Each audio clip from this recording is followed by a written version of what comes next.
If you want to set up a Salesforce dashboard quickly and easily, you're in the right place. By the end of this video, you'll have a clear, step-by-step guide on creating dashboards that will transform your Salesforce experience, helping you make data-driven decisions effortlessly. Before we dive in, you can actually try Salesforce completely free with exclusive bonuses for viewers like you. Just check the first link in the description below to get started. So, let's jump into it. First, let's talk about what a Salesforce dashboard is. In short, it's a customizable tool that helps you visualize key metrics and data from Salesforce in one place. You can monitor sales performance, track customer interactions, and much more, all without navigating through multiple pages. Next thing, to set up your Salesforce dashboard, you need to start by logging into Salesforce and navigating to the Reports tab. From there, click New Dashboard to create one from scratch, or use a pre-existing template if you want a quick start. Now, when creating a dashboard, you'll want to give it a clear name that describes its purpose. This is key for easy access later on, especially if you're managing multiple dashboards. The fourth thing you need to do is choose a folder where your dashboard will be stored.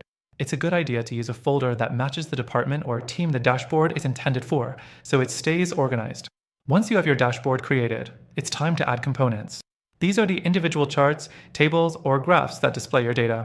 Click on Add Component, choose the report you want to display, and then decide which type of component – bar chart, pie chart, line chart, etc. – fits your data best. This allows you to tailor the dashboard to your needs.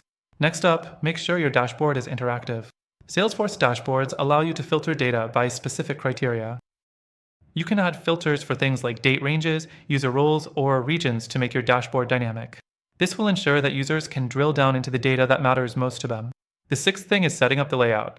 Arrange your components on the dashboard so that the most important data is front and center. You can adjust the size and position of each component to create a clean, intuitive layout. Remember, less is more. Don't clutter the dashboard with too much information. The next step is to configure sharing settings. You'll want to control who can view or edit the dashboard.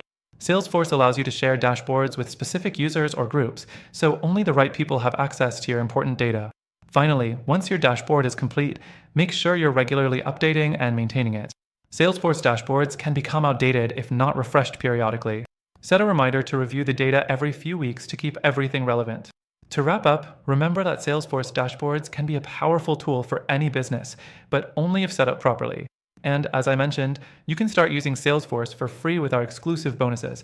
Just click the link below to get started with your free trial.